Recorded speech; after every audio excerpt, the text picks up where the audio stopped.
The metal chair felt cold against Hayes's back as he stared across the polished table at his captor. Commander Roth's 4 yellow eyes never blinked as they studied the human prisoner. The alien's blue skin showed patches of darker color that Hayes had learned meant stress or anger. Small recording devices floated silently around the room, their red lights blinking like tiny stars. Hayes flexed his wrists against the energy restraints. The burns on his arms still hurt from when his ship had exploded 3 days ago. His uniform was torn and stained with dried blood, but he kept his back straight. He would not show weakness to these creatures. Roth leaned forward on long, thin arms. When the alien spoke, its voice came out like grinding metal through the translator device on the table. "You are Pilot Hayes of the human vessel Endeavor. You were present at the Battle of Proxima Station." "That's right," Hayes said simply. 30 coalition warships engaged your small convoy. We lost 27 vessels. You lost 2 frigates. Roth's voice grew sharper. "Explain how this happened." Hayes almost smiled. Even now, the alien commander didn't understand what had really occurred at Proxima. They thought it was just a battle that went wrong.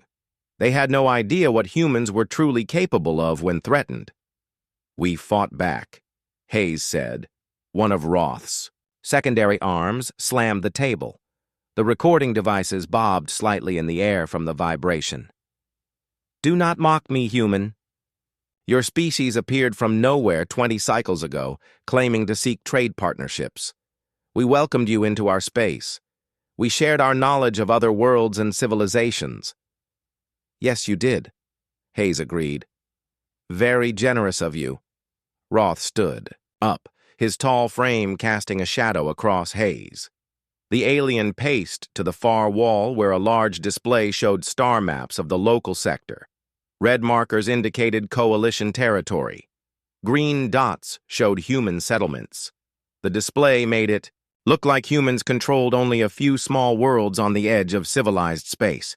"We have governed this sector for over 3,000 years, Roth continued. "We have brought peace to hundreds of worlds. We have ended countless wars between primitive species." The alien turned back to face Hayes. "When we discovered your people, we assumed you would be grateful for guidance. Instead, you have brought destruction." Hayes watched the alien pace back and forth. Roth's movements were too quick, too jerky. The commander was scared, though he was trying to hide it. Good. Fear meant respect, and respect meant the coalition was finally taking humans seriously. "Tell me about your captain," Roth demanded, sitting back down. "This Torres person, what kind of training did he receive?" "Standard Merchant Marine certification," Hayes replied truthfully. 20 years of cargo runs mostly, nothing special." Roth's eyes narrowed. "A cargo pilot destroyed an entire battle group." Torres was good at his job. His job was moving goods between planets, not military strategy. Hayes shrugged. "Sometimes those skills overlap." The alien commander pulled up a holographic display between them. It showed the Proxima system, with small ship icons moving in slow motion. Hayes recognized the recreation of their final battle. The coalition had clearly studied every detail, trying to understand what had gone wrong. "Watch carefully," Roth said, pointing to the display. "Your convoy enters the system here, requesting permission to dock at the mining station. Standard. Procedure." Hayes watched the tiny representations of human ships approaching Proxima Station. 3 vessels against 30 coalition warships that had been waiting in ambush. It should have been over in minutes. "We gave you one chance to surrender," Roth continued. "Your captain refused. Then your ship scattered like frightened animals, running toward the asteroid field. The display showed the human vessels fleeing in apparent panic while coalition ships pursued. Hayes remembered that chase clearly. He had been on the bridge of the frigate Dawn Runner, watching Torres coordinate the retreat over encrypted channels. The old captain had seemed almost relaxed as 30 enemy warships closed in on them. "Your ships took damage during the pursuit," Roth said. "We detected multiple hull breaches, power failures, weapons malfunctions. Your distress signals filled every communication frequency. Hayes nodded. We took a beating. Yet somehow, you led us directly into a trap. Roth's voice carried a note of confusion mixed with anger. How did a damaged convoy organize such a precise ambush? This time, Hayes did smile. What makes you think we organized anything? Maybe you just got unlucky. Roth studied the human for a long moment. You know more than you are telling me. I know what I saw, Hayes replied. Nothing more, nothing less. The alien commander touched a control on his chair. The room's temperature dropped noticeably, and Hayes suppressed a shiver. Psychological pressure tactics. The coalition had clearly studied human biology enough to know what would cause discomfort. My superiors want answers, Roth said quietly. The Council of Worlds is demanding to know how a primitive species inflicted such losses on our fleet. Some are calling for immediate retaliation against all human settlements. Hayes felt his stomach tighten. He thought about Earth, about the colonies on New Geneva and Kepler Station. Billions of people who had no idea their fate might depend on what happened in this sterile room. Others, Roth continued, believe we should study your people more carefully before taking action. They think perhaps we underestimated human capabilities. The alien leaned forward again. Your cooperation could save lives on both sides. Hayes looked into those 4 yellow eyes and saw genuine concern mixed with the fear. Roth wasn't just following orders. The commander actually believed that understanding humans might prevent a larger war. What do you want to know? Hayes asked finally. Roth activated the recording devices with a gesture. They moved closer, surrounding the table like curious pets. Start from the beginning. Tell me everything that happened at Proxima Station. Leave nothing out. Hayes took a deep breath and settled back in his chair. The metal felt warmer now, or maybe he was just getting used to it. Either way, he had a story to tell. Whether it would help prevent a war or start one remained to be seen. 3 weeks ago, we received orders to make a routine supply run to the Proxima mining colonies, Hayes began. Captain Torres called it a milk run, easy money for easy work.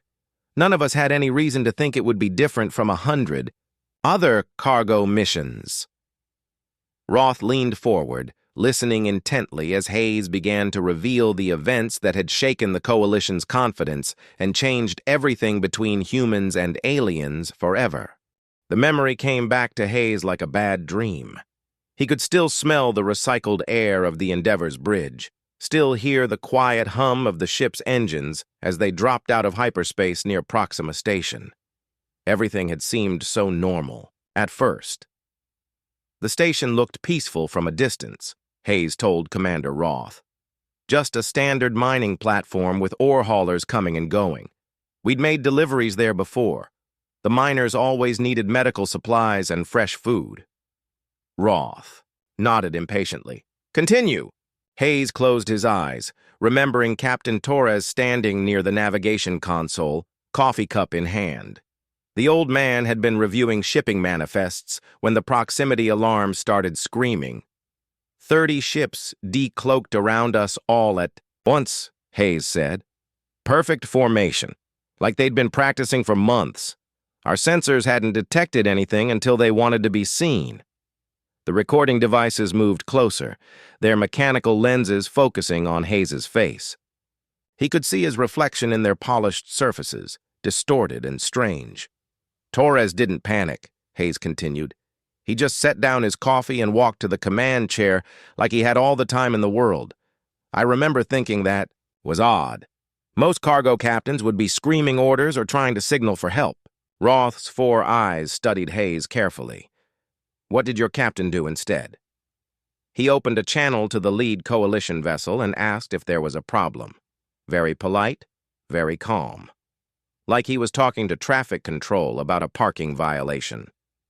The holographic display showed the recreation of that moment. Hayes watched the tiny representation of the Endeavor surrounded by much larger coalition warships.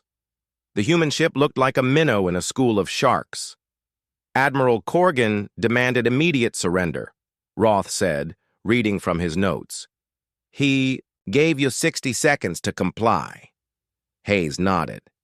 Torres listened to the whole demand without saying a word. Then he looked around the bridge at all of us. I'll never forget his expression.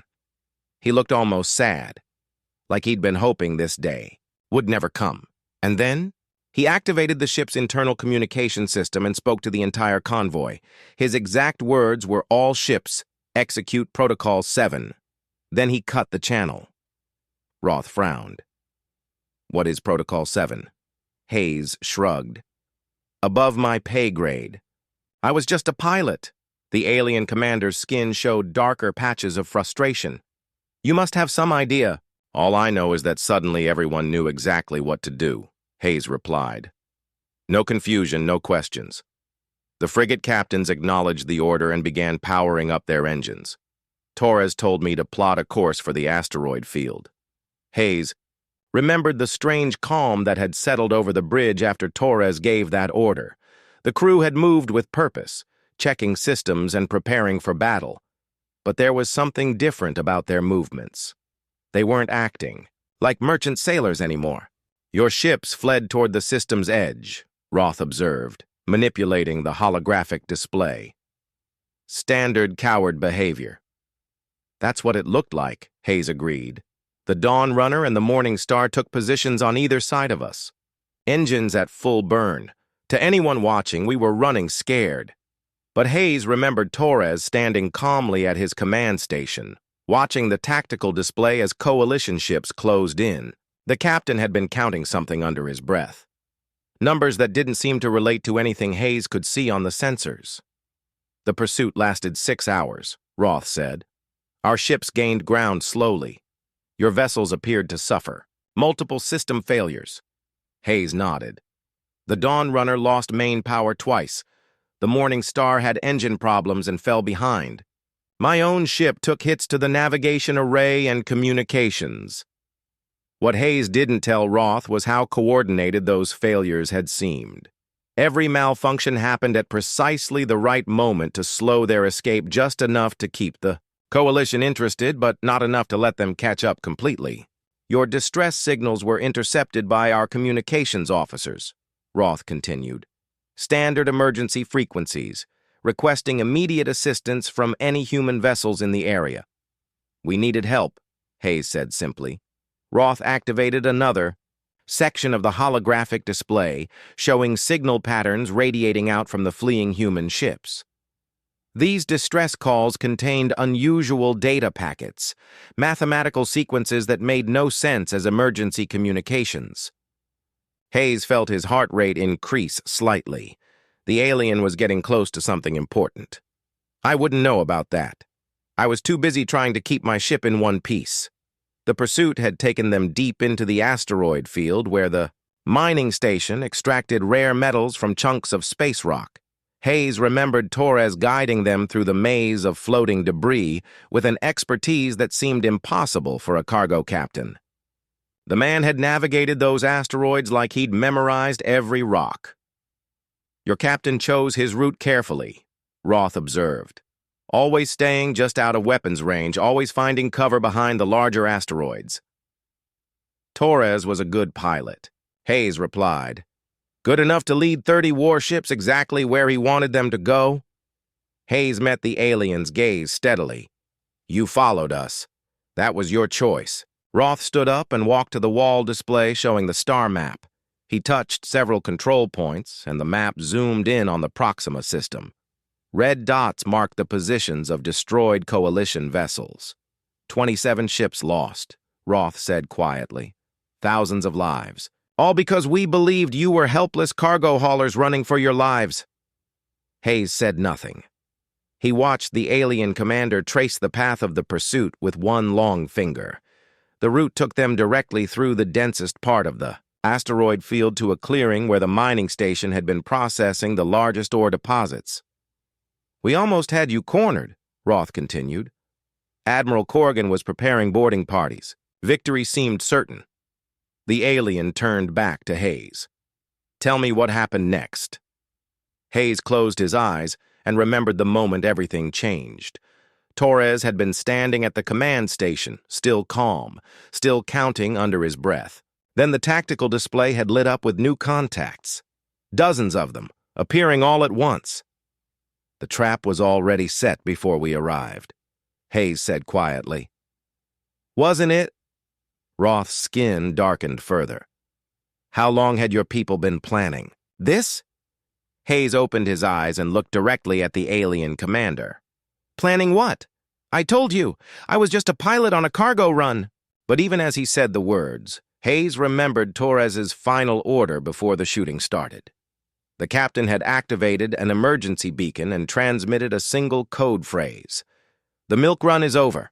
Within seconds, 40 human warships had decloaked around the clearing where the Coalition fleet had pursued them. Ships that had been waiting silently in the asteroids, perfectly positioned and ready for battle. Hayes had realized in that moment that nothing about their mission had been routine. Not the cargo manifest, not the route, not even his own assignment to the crew. Everything had been carefully arranged to bring the Coalition fleet to exactly this place at exactly this time.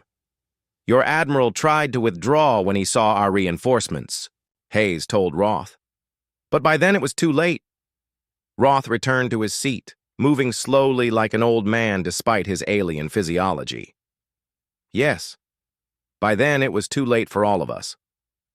Hayes watched the alien commander settle into his chair and wondered how much Roth really understood about what had happened at Proxima. The Coalition had walked into a trap so perfectly prepared that it seemed almost inevitable in hindsight. But the most terrifying part wasn't the trap itself. It was the realization that Torres and his crew had been ready for this exact scenario. They had known exactly what to do because someone had planned for the day when the Coalition would finally show their true intentions toward humanity. What happened next changed everything between our peoples, Roth said finally. Tell me about the battle itself. Hayes watched Commander Roth's expression change as he prepared to describe the actual battle.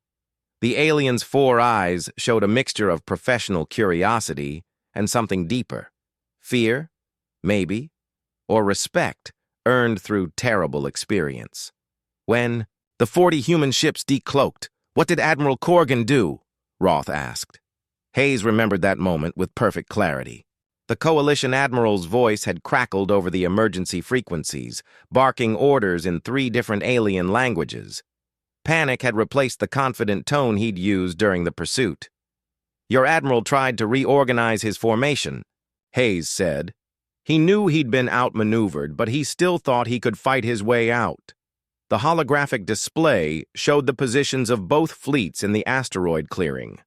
Coalition ships in a loose pursuit formation, human vessels surrounding, them in a perfect sphere. It looked like a textbook military exercise, except people were about to die. Corgan was a veteran commander, Roth observed.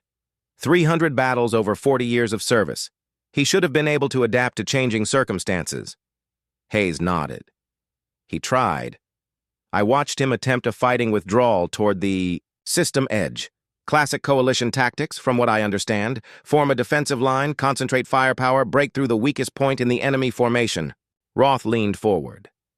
But it didn't work. No, it didn't work at all.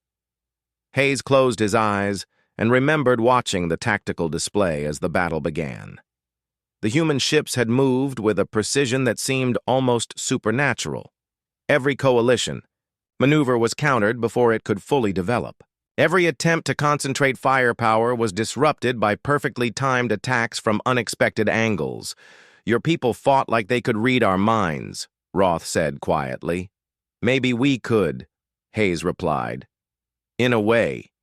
The alien commander's skin showed patches of deep blue. Explain. Hayes opened his eyes and looked at Roth directly. How long do you think humans had been listening to Coalition military communications? The question hung in the air between them. Roth's 4 eyes widened slightly as the implication became clear. Hayes could see the alien's mind working through the possibilities. That's impossible, Roth said finally. Our encryption methods are thousands of years more advanced than anything your species could develop. Hayes shrugged. Maybe. But we didn't need to break your codes to learn your patterns. He remembered Torres standing calmly on the bridge during the battle, issuing orders with the confidence of someone following a well-rehearsed plan. The captain had predicted every coalition move minutes before it happened. Your admiral always started with the same formation, Hayes continued. Standard defensive line with heavy cruisers in the center, light destroyers on the flanks. We'd seen that pattern dozens of times in intercepted battle recordings. Roth's hands clenched into fists. What recordings? Trade routes go through many systems, Hayes said casually. Merchants hear things, see things. Sometimes they record interesting data for later study. The truth was more complex than Hayes let on. For months, human intelligence services had been analyzing every scrap of information about coalition military doctrine, not just from intercepted communications, but from studying the aftermath of battles, interviewing refugees, even examining wreckage from defeated alien vessels.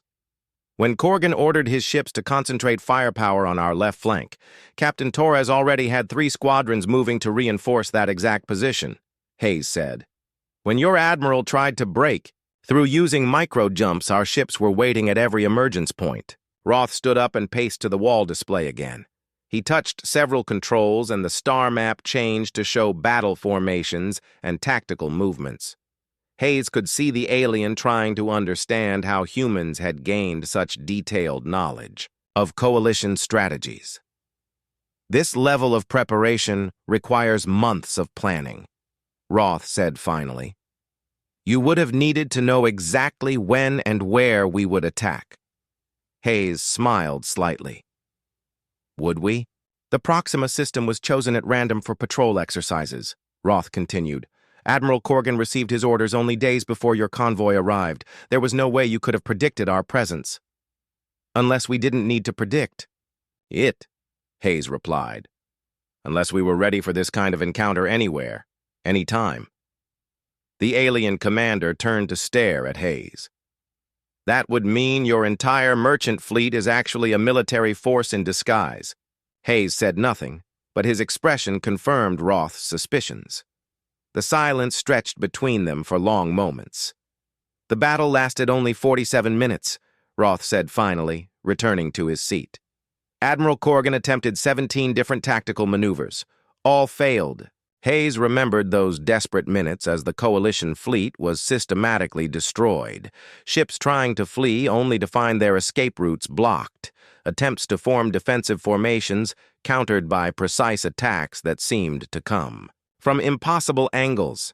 Your people didn't just fight us, Roth continued. You dismantled us, like engineers solving a technical problem rather than warriors seeking honor in battle. War isn't about honor, Hayes said quietly. It's about winning.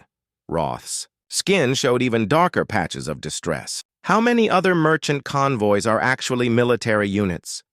Hayes met the alien's gaze steadily. How many coalition patrol groups are actually conquest fleets? The question struck home. Roth looked away, unable to deny what both of them knew. The coalition had come to Proxima not to trade or negotiate, but to test human defenses and assess the threat level of a new species. The trap wasn't just the 40 ships waiting in the asteroids, Hayes continued. The real trap was letting you believe we were weak and unprepared. Every trade mission, every diplomatic contact, every seemingly innocent merchant vessel was gathering intelligence and measuring your capabilities. Roth's hands trembled slightly as he absorbed this revelation. While we thought we were evaluating you for potential membership in our civilization, you were studying us as potential enemies. We learned from history, Hayes replied. When a powerful civilization makes contact with a weaker one, the weaker one usually doesn't survive the encounter. We decided not to be the weaker one. The holographic display flickered as Roth manipulated the controls with shaking fingers. The battle recreation played again, showing coalition ships being methodically eliminated by human forces that seemed to know exactly what to do in every situation. Admiral Corgan's final transmission was a warning to all coalition forces, Roth said. He told them that humans were not what they appeared to be, that your species represents a threat unlike anything we've encountered before. Hayes nodded. Smart man. Too bad he figured it out too late. Roth looked up from the display, his 4 eyes focusing on Hayes with new understanding. The battle at Proxima wasn't a victory for your forces. It was a demonstration. Of what? Of what happens to anyone who threatens humanity, Roth replied. You wanted us to know that we'd made a mistake, that we'd underestimated you completely. Hayes leaned back in his chair, the metal no longer feeling cold against his back. Did it work? Roth was quiet for a long moment, staring at the tactical display showing the positions of destroyed coalition vessels. When he finally spoke, his voice was barely above a whisper. Yes, it worked. The interrogation room felt smaller now, as if the walls were closing in around them. Commander Roth sat hunched over his notes, the weight of understanding pressing down on his shoulders. Hayes could see the alien processing everything he'd learned, trying to fit the pieces together into a complete picture. There's something else, Roth said finally. Something that doesn't make sense about your tactics. Hayes raised an eyebrow. What's that? The precision of your attacks, the way your ships moved during the battle. Roth pulled up a detailed analysis on the holographic display. Our tactical computers have run thousands of simulations. The coordination you displayed should have been impossible without real-time communication between all 40 vessels. We had communication, Hayes replied. No, you didn't. Roth pointed to data streams flowing across the display. We monitored all frequencies during the battle. Your ships maintained radio silence for the entire engagement. No tactical updates, no coordination signals, nothing. Hayes watched the alien commander manipulate the holographic controls, zooming in on specific moments during the battle. The display showed human ships executing complex maneuvers with perfect timing, despite having no apparent way to communicate with each other. Yet somehow, Roth continued, 40 separate vessels moved like parts of a single organism. Every captain knew exactly when to attack, when to withdraw, when to reposition. How is that possible? Hayes was quiet for a moment, remembering the eerie calm that had settled over the human forces once the battle began. No frantic radio chatter, no confusion, no mistakes. Just deadly efficient coordination. You really want to know? Hayes asked. I need to know. Hayes leaned forward, his restraints clinking against the metal chair. We'd fought this exact battle before, hundreds of times. Roth's 4 eyes narrowed in confusion. That's impossible. The Proxima encounter was our first major engagement with human forces. First real engagement, yes, but not the first time we'd fought coalition tactics. Hayes smiled grimly. For the past year, every human military unit has been running the same scenario over and over in training simulators. The alien commander's skin showed patches of pale yellow, indicating shock or disbelief. You couldn't have known we would attack at Proxima. We didn't need to know the location, Hayes explained. We needed to know how you'd attack. Your standard formations, response patterns, preferred maneuvers. Once we understood coalition military doctrine, we could prepare for any encounter. Roth stood up abruptly, pacing to the far wall where the star map displayed the aftermath of the battle. Red markers showed the positions of destroyed coalition vessels, scattered throughout the asteroid field like fallen leaves. You're telling me that your entire fleet has been training specifically to fight us? Roth asked. Not just the fleet, Hayes replied. Every human colony has defense scenarios based on coalition attack patterns. Every merchant vessel carries tactical data on your ship designs. Every diplomatic meeting was an opportunity to study your decision-making processes. The recording devices hummed softly as they captured Hayes's words. He could imagine coalition leaders throughout the galaxy listening to this conversation, finally understanding the scope of human preparation. "We analyzed your victory at Keller Prime," Hayes continued, "studied how you defeated the Taurus Republic, examined your conquest of the Meridian worlds. Every battle taught us something about how coalition forces operate." Roth turned back to face him, his expression a mixture of admiration and horror. "You've been preparing for war while negotiating trade agreements." "We've been preparing for survival," Hayes corrected. "There's a difference." The alien commander returned to his seat, moving slowly like someone who'd aged years in the past. "Few minutes." He pulled up new data on the holographic display showing human settlements throughout the sector. "These colonies," Roth said, pointing to the green markers on the star map. "They're not just farming worlds and mining stations, are they?" Hayes shrugged. "Some of them are exactly what they appear to be. Others serve different purposes. Military bases, among other things." Roth manipulated the display, highlighting trade routes between human worlds. The pattern looked innocent enough on the surface: cargo ships moving food, manufactured goods, and raw materials between settlements. But now that he knew what to look for, the alien could see the underlying structure. Every trade route is a potential supply line for military operations, Roth observed. Every colony is positioned to support defensive operations in its sector. Hayes nodded. Or offensive operations, depending on circumstances. The implication hung in the air between them. The coalition had been assuming that humanity was a minor species with limited resources and no significant military capability. Instead, they'd discovered a civilization that had been quietly building an integrated defense network throughout their territory. "How long?" Roth asked. "How long have you been planning this?" "Since first contact," Hayes replied. "The day your people made contact with our exploration vessel near Alpha Centauri, our leadership started asking questions. What were coalition intentions toward humanity? What would happen if relations turned hostile? How could we protect ourselves against a technologically superior opponent?" Hayes remembered reading about those early debates in military briefings. Some human leaders had wanted to trust the coalition's offers of partnership and guidance. Others had insisted on preparing for the worst-case scenario. "The worst-case scenario won," Hayes continued. "Every human who interacted with coalition representatives was gathering intelligence. Every trade negotiation was an opportunity to assess your strengths and weaknesses. Every cultural exchange was a chance to understand how your people think and make decisions." Roth's hands trembled as he accessed more data from the battle analysis.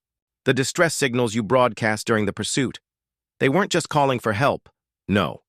They were tactical updates encrypted in mathematical sequences, position reports, timing coordinates, target assignments, everything the waiting. Ships needed to execute the ambush perfectly." The alien commander stared at the data streams on his display. Hayes could see him working through the implications, realizing how thoroughly the coalition had been outmaneuvered. "Your Captain Torres wasn't a merchant marine," Roth said finally. "Torres spent 20 years in military logistics before joining the merchant fleet," Hayes confirmed. "He knew how to coordinate complex operations under pressure. So did the other. Captains in the convoy." Roth looked up from his display. "How many of your civilian vessels are actually crewed by former military personnel?" Hayes met the alien's gaze steadily. "Enough." The recording devices moved closer, their lenses focusing intently on both figures in the room. Hayes could imagine coalition intelligence analysts studying every word, every gesture, trying to assess the true scope of the human threat.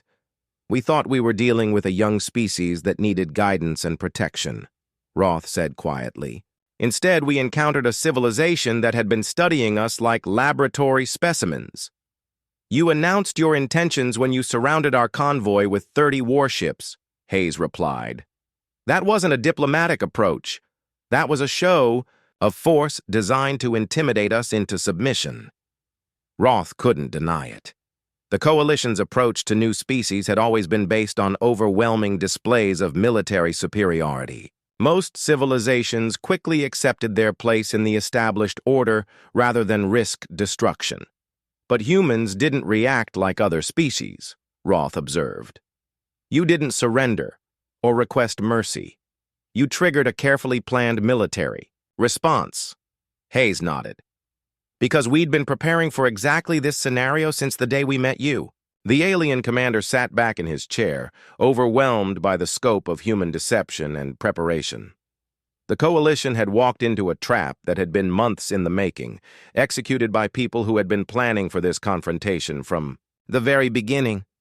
What happens now? Roth asked. Hayes smiled grimly. That depends on what your people decide to do next.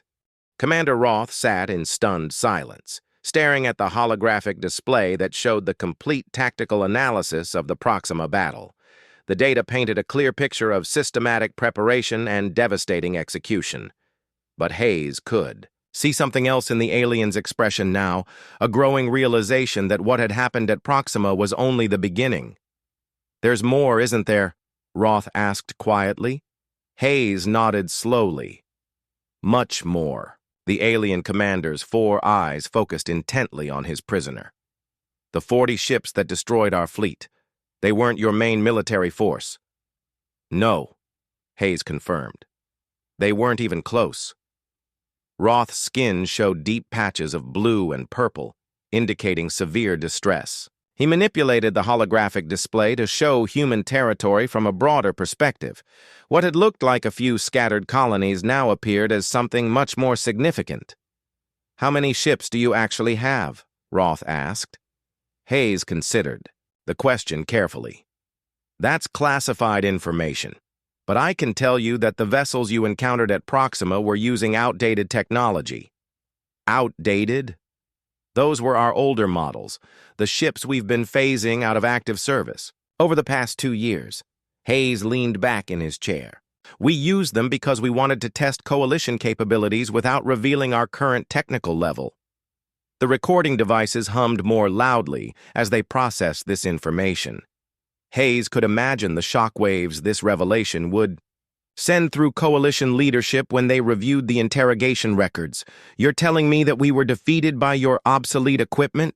Roth's voice carried a note of disbelief. Obsolete by human standards, Hayes clarified. Still effective against coalition technology, apparently. Roth stood up and walked to the wall display, touching controls to zoom in on specific human settlements. Each green marker represented what the coalition had assumed was a small civilian outpost. Now they looked like potential military installations. What about your real warships? Roth asked. The current models? Hayes smiled grimly. They're out there, waiting. Waiting for what? For the coalition to decide how this situation will be resolved. The alien commander turned back to face Hayes, his movements jerky with barely controlled anxiety. You're threatening us. No, Hayes replied calmly. I'm warning you. There's a difference. Roth returned to his seat, pulling up new data on the display. Intelligence reports from the past year showing increased human activity in border sectors, ships moving between systems, construction projects on remote worlds, diplomatic missions that now seem suspicious in hindsight. We've been watching you build up your forces, Roth said. Our analysts reported unusual traffic patterns, expanded facilities on your worlds, increased industrial production. But we interpreted these as signs of normal growth for a developing civilization. Your analysts were partially correct, Hayes agreed. We have been expanding rapidly, just not in the ways you assumed. The holographic display showed manufacturing, data from human colonies. What appeared to be civilian industrial growth now looked like military production on a massive scale. Shipyards that had been building merchant vessels were actually constructing warships. Mining operations were extracting materials for weapon systems. Agricultural worlds were producing supplies for extended military campaigns. For the past 18 months, every human world has been preparing for war, Hayes continued. Not because we wanted conflict, but because we recognized it was inevitable. Roth's hands trembled as he accessed more intelligence reports. Our border patrols have reported seeing human vessels in unexplored systems, ships that disappeared when approached. Survey missions, Hayes explained. We've been mapping every system within 50 light years of Coalition space, identifying strategic resources, potential bases, defensive positions, everything we'd need for extended operations. Roth's 4 eyes widened as the full scope of human preparation became clear. You've been planning an invasion. We've been planning for survival, Hayes corrected again. But yes, that includes offensive capabilities if necessary. The alien commander pulled up star charts showing the disputed border regions between human and Coalition territory. Red markers indicated Coalition military installations. Green dots showed human settlements. But now there were new markers appearing. On the display, yellow indicators showing systems where human ships had been detected but not officially acknowledged. These unknown contacts, Roth said, pointing to the yellow markers. How many ships are we talking about? Hayes was quiet, for a moment considering how much to reveal. Enough to make the Proxima engagement look like a training exercise. The words hit Roth like a physical blow. He slumped back in his chair, struggling to process the implications. The Coalition had lost 27 ships to what humans considered obsolete technology operated by volunteer crews in a limited engagement. The prospect of facing their actual military forces was terrifying. Your people have been lying to us from the beginning, Roth said finally. Your people have been planning to conquer us from the beginning, Hayes replied. We simply chose not to make it easy for you. The recording devices moved closer, capturing every nuance of the conversation. Hayes knew this interrogation would be studied by Coalition leaders throughout the galaxy. Every word would be analyzed for intelligence value and strategic implications. The Council of Worlds is meeting an emergency session, Roth said. They're debating whether to launch immediate strikes against all human settlements before your military buildup can be completed. Hayes felt his stomach tighten. That would be a mistake. Would it? From a strategic perspective, eliminating the human threat now might be our only option. Hayes leaned forward, his restraints clinking against the metal chair. Commander, with respect, your strategic perspective is based on incomplete information. Explain. You're assuming that our military buildup is still in progress, that you caught us before we were ready. Hayes met Roth's gaze directly. What if you're wrong? The alien commander's skin showed new patches of pale yellow, indicating shock. You're saying your preparations are complete? I'm saying that every day the Coalition delays gives us more time to improve our defensive positions, more time to bring additional systems online, more time to refine our strategies based on what we learned at Proxima. Roth stood up abruptly and paced to the wall display. He pulled up real-time intelligence reports showing current human ship movements. The data showed increased activity throughout human space, but the patterns were subtle and could be interpreted multiple ways. Our scouts report that human vessels are avoiding contact with Coalition patrols, Roth observed. Your ships disappear when our forces approach. Would you prefer that we engaged every patrol we encounter? Hayes asked. Because that could be arranged. The threat was delivered calmly, but its implications were clear. Human forces were currently avoiding conflict not because they feared Coalition ships, but because they weren't ready to reveal their full capabilities yet. How many systems have you actually colonized? Roth asked, returning to his seat. Hayes shrugged. How many systems do you think we need? The alien commander pulled up long-range sensor data from the past 6 months. The display showed unexplained energy signatures in dozens of previously empty systems, structures that hadn't been there a year ago, industrial activity where none should exist. These hidden installations, Roth said. What are they? That's classified. Manufacturing facilities? Military bases?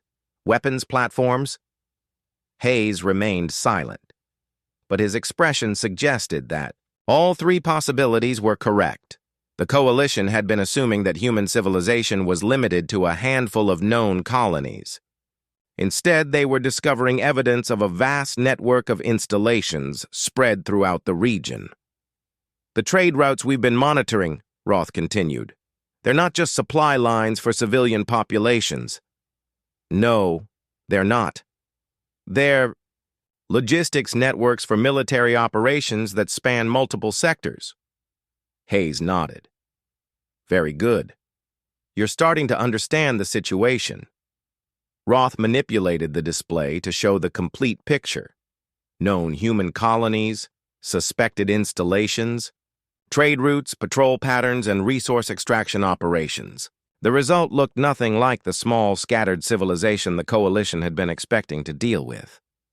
You've built an empire, Roth said quietly. While we thought we were watching a few primitive worlds struggle to establish basic infrastructure, you were constructing a military-industrial complex that spans dozens of systems. We learned from history, Hayes replied. Every successful civilization that faced technologically superior opponents had to choose between submission and preparation. We chose preparation. The alien commander stared at the holographic display for long moments, absorbing the full scope of human deception and capability. When he finally spoke, his voice was barely above a whisper. What do you want from us? Hayes considered the question carefully. We want to be left alone. We want to develop our civilization without interference or threat from the Coalition. We want to trade peacefully with anyone willing to deal with us fairly. And if the Coalition decides that's unacceptable? Hayes met Roth's 4 eyes directly. Then the Coalition will learn what happens when you threaten a species that's been preparing for war since the day you met them.